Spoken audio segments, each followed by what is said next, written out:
Welcome back to Engineering Geology classes. In this session, I will be discussing about Module 3 Structural Geology portion. Explain about various deformations which are present in the rocks, in the hard strata, in the bedrock, to which the ultimate load will be applied during the span of a building. So here, the deformations which are present in the rock, understanding the deformations and taking the precautionary measures to withstand the deformation, it is very important for a civil engineer. So here these are different deformations we will be discussing, and we will be discussing about how these deformations will be a threat for the civil engineering projects and what are the various remedial measures can be taken to increase the durability of the structures by withstanding the deformations or by avoiding the field which are having severe deformations.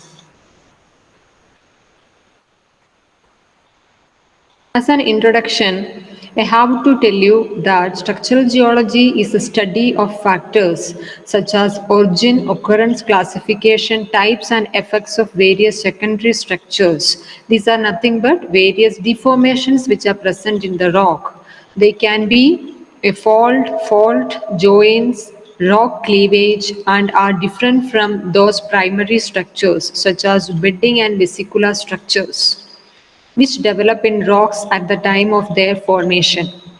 So during the formation itself, the rock will be having characteristic primary structures. In the case of sedimentary rock, various stratas will be arranged in a layered manner called bedding.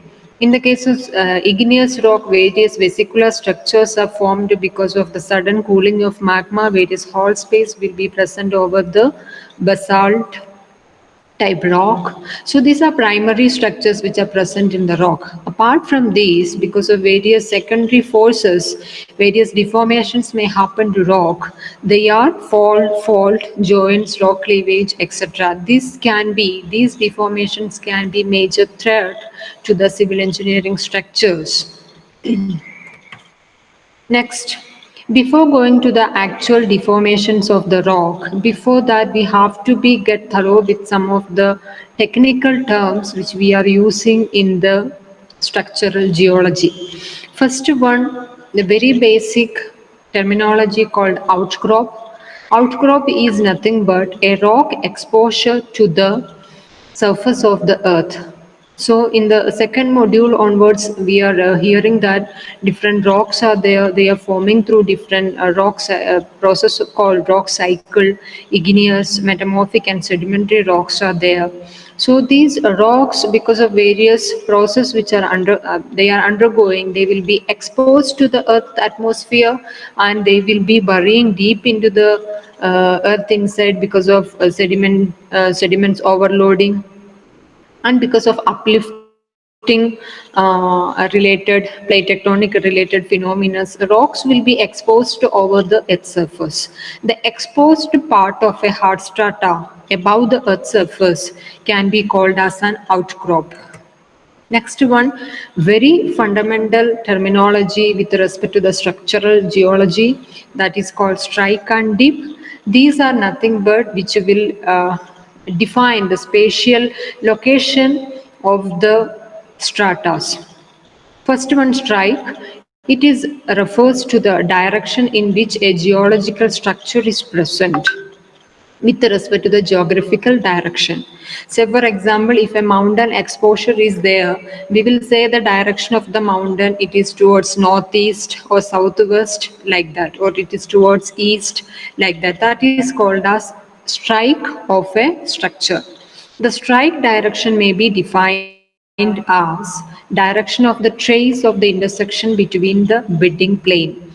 Or in other words, we can say that strike is the intersection between inclined terrain and horizontal terrain that we can able to see in this previous diagram itself. Here in this exposed rock, this direction is called as the strike of the strata. Why? Because this particular direction, or it is an imaginary plane where the inclined surface as well as the horizontal surface intersect. This can be defined as strike of the exposure. And now, what is a dip? Here, the dip you can able to define the inclination or slopy surface of an exposure is called as dip. Dip literally means slope or inclination. In structural geology, dip is expressed both in direction as well as amount. The dip direction is the direction along which inclination of the bedding plane occurs, and dip amount is nothing but actual inclined value with respect to the horizontal plane.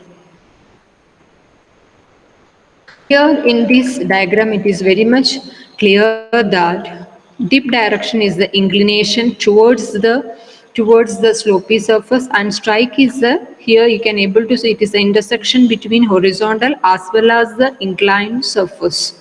Here also in this diagram also it is another version of explaining strike and dip. Here the strike is east-west direction and dip direction is towards this way. And here you can able to see this arrow mark with the angle which is making by this dip is called as dip amount. Now we are starting with the structural deformations which are present in the rock. First one is fold.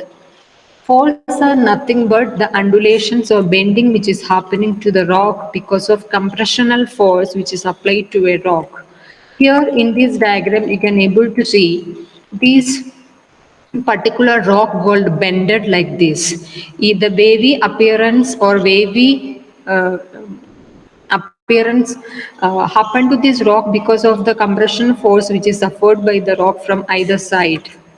Here, fold are one of the most common geological structures found in rocks when a set of horizontal layers are subjected to compressive force.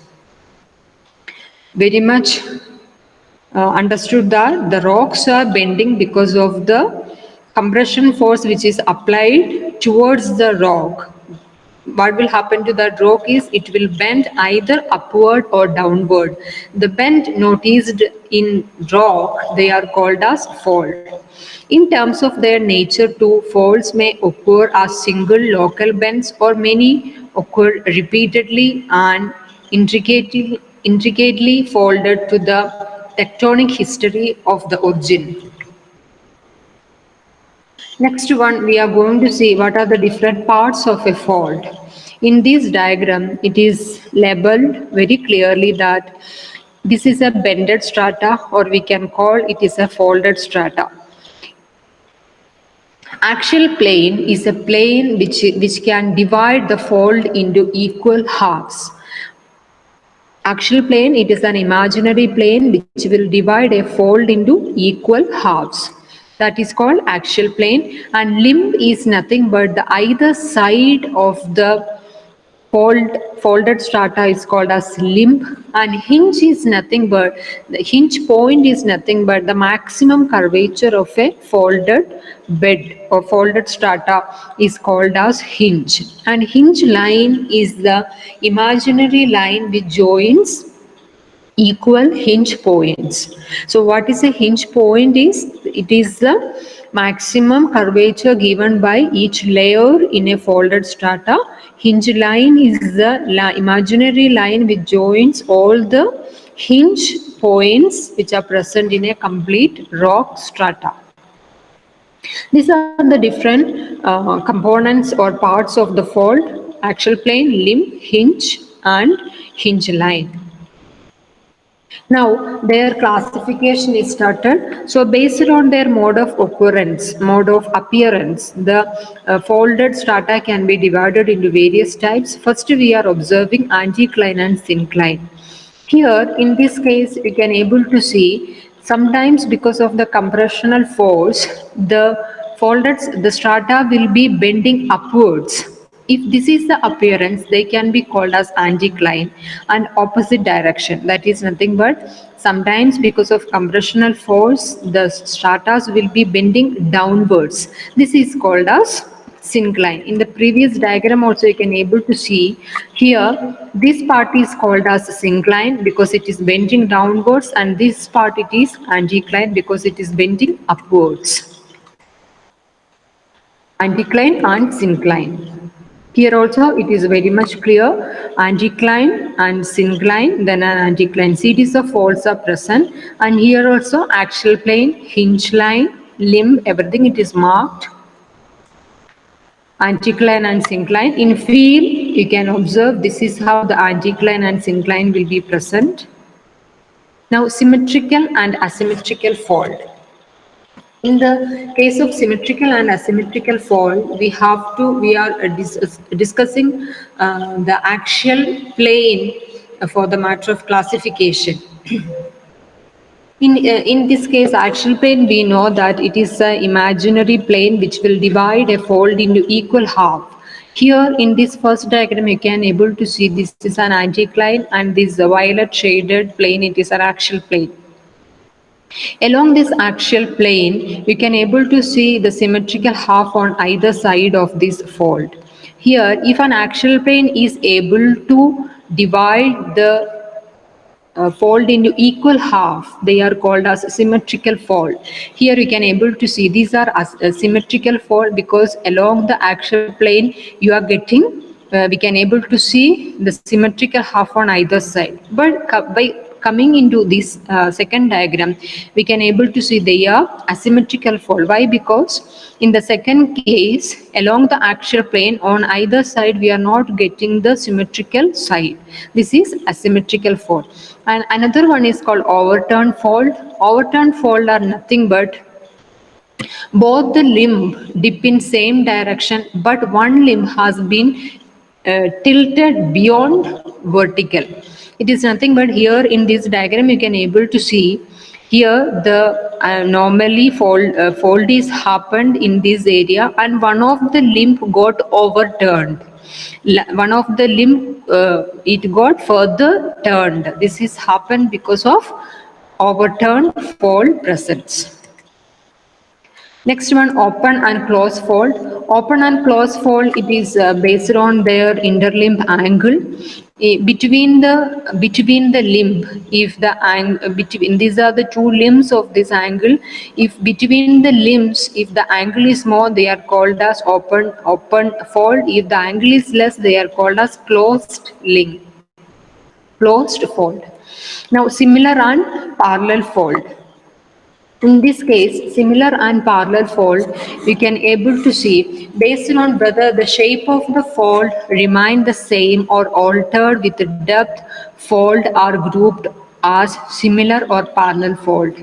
In the case of similar fold, the shape or pattern of the fold remains the same. But in the case of parallel fold, the crest and trough became pointed or angular. Here with this diagram we can see in this case the first one is similar fold. Before the folding, the different stratas will be having particular thickness. Say for example, it is 1 centimeter for each layer. After folding, the thickness of the layers will remain as same in the case of similar fold. You can able to see the thickness is marked with a red line. It is similar throughout the strata or throughout the limb. But in the case of parallel fold, the crestal portion of the fold or some of the layers will get variation in their thickness. Here you can able to see here the thickness value is different. While coming into the crestal portion, the thickness of the strata is getting varied. The crestal portion of the fold will get angular or pointed in nature, so that the thickness of the strata before and after folding will be different. There are some miscellaneous folds are also there, like overturned fold that we already seen. Here you can able to see one of the limb is undergoing further overturning. That is why they are called as overturned fold.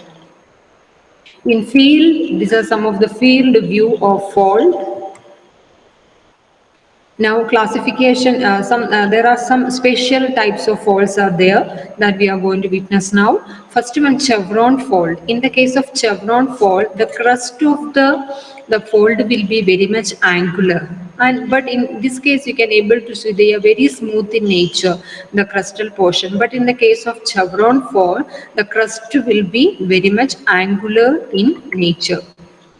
In this diagram also you can able to see very clearly the crest and trough portion is showing very much sharp edges. Isoclinal fold. These are called as isoclinal fold. All the folds will be having same size and shape. They will be mutually parallel to each other.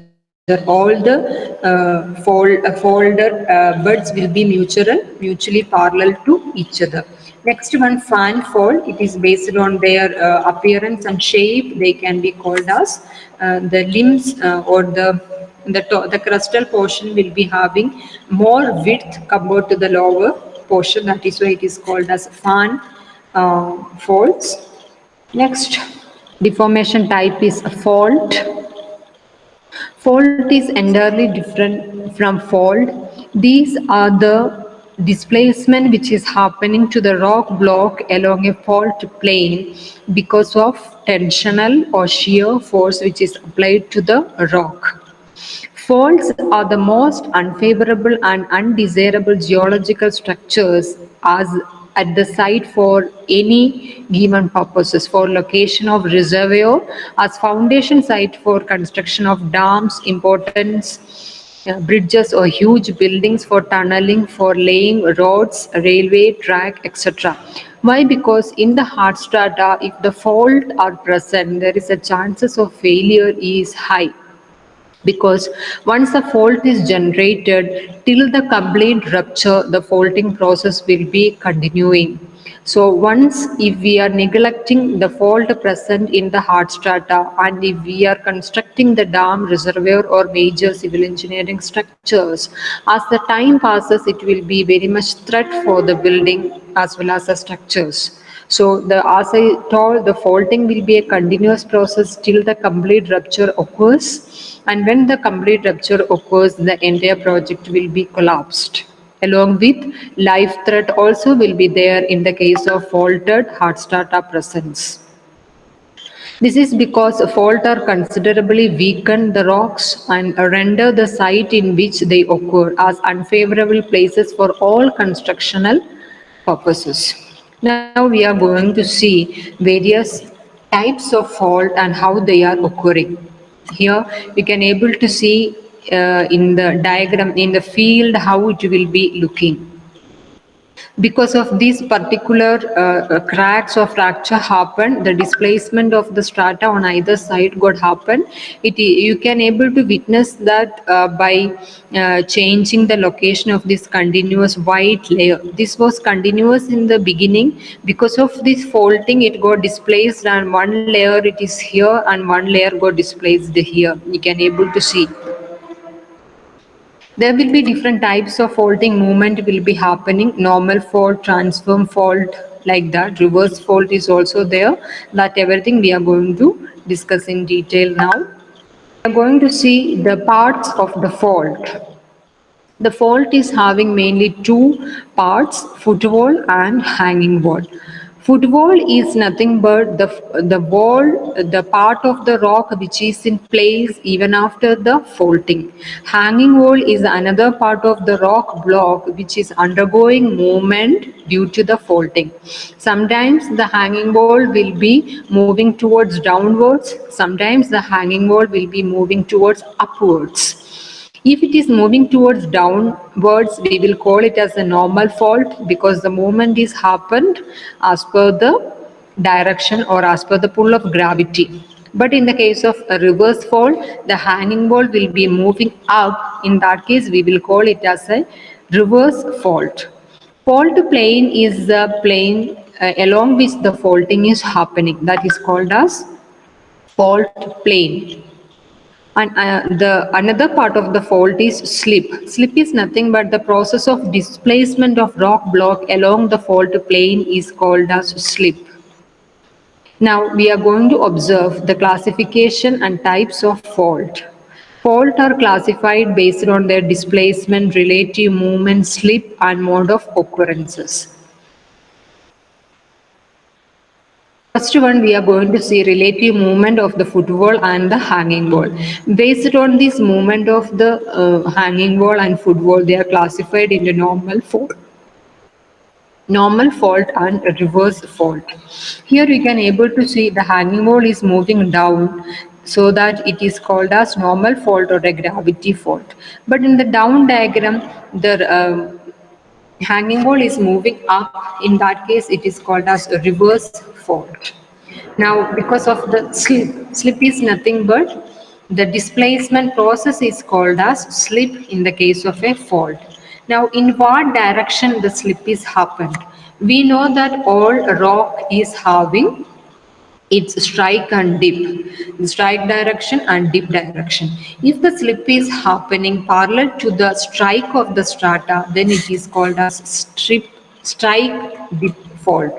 This is an oblique this is an oblique slip fault. Here, the movement of the fault is happened not along the strike or not along the dip, but it is diagonal to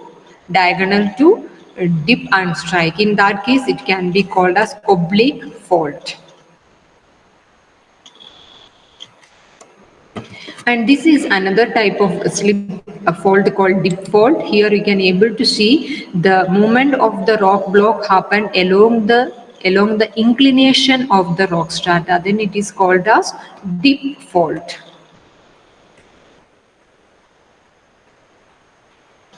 Now, next deformation, we are going to see the joints. Joints are almost similar to fault, but only difference is along the cracks, there will not be any displacement happen to the rock block. It will be only cracks and small fractures will be present over the rock, but there will not be any displacement when considering the joints. This is how the joints will be present in the strata. On the field diagram, you can able to see there are cracks and fractures are present, but it will be numerous in each. They will be lump sum of joints will be present, but it will not cause any displacement to the rock. Now, because of joints which are present in the rock, what will happen? Suppose if we are observing the joints which are present in a hard strata below to a dam area, because of the cracks and joints, the water leakage from the dam and reservoir may happen. So, if it is for tunneling purpose of also, because of the presence of joints and fractures, the disintegration of the rock may get enhanced. It may lead to the threat of the life of the tunnel. So here there are some joints, classification of joints are present here in the diagram based on the dip and strike. If the joints are parallel to the strike of the strata, here you can able to see this is a strike plane, strike direction. If the joints and cracks are present, if they are parallel to the strike, they can be called as strike joints. If the joints are present parallel to the dip, they can be called as dip joints, and if they are diagonal to both strike and dip, they can be called as oblique joints. And we can call tensional joints. This is happening because of the stretching of the rock strata. So normally when the folding process is happening, we know that compression force is the reason, and when compression force is applied, these limbs of the fold is undergoing stretching. Because of that, cracks may generate.